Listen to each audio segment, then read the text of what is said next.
मुर्तज़ा सोलंकी चयो आहे त इलेक्शन जी तारीख़ अची वई आहे, हाणे कंहिंखे शक ऐं शुबा पैदा करण जी ज़रूरत नाहे।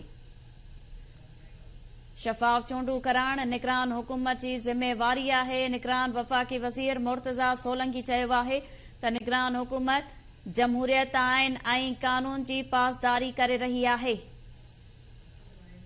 तफ़सील मालूम कंदासीं। लाइन ते मौजूद आहे असद शहर जी। असद, छा तफ़सील आहिनि?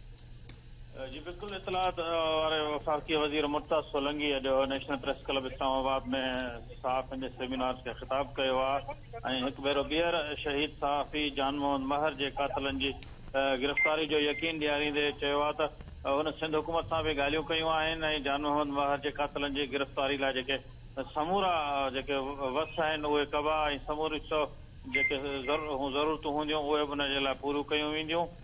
इन हवाले सां हुन सेमिनार खे वधीक ख़िताब कंदे चयो आहे त चूंडुनि जी तारीख़ जो ऐलान थी चुको आहे, इन में हाणे को बि शक थियणु न घुरिजे।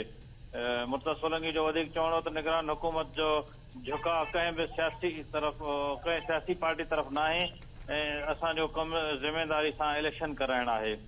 जॾहिं त इलेक्शन कमीशन चूंडुनि जे कराइण जे लाइ हर मुमकिन उनखे सहूलियतूं फ़राहम कयूं वेंदियूं।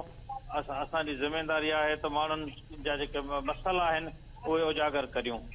जी वरी महिरबानी। नाज़रीन, इस्लामाबाद खां असद शहर तफ़सील ॾिना आहिनि।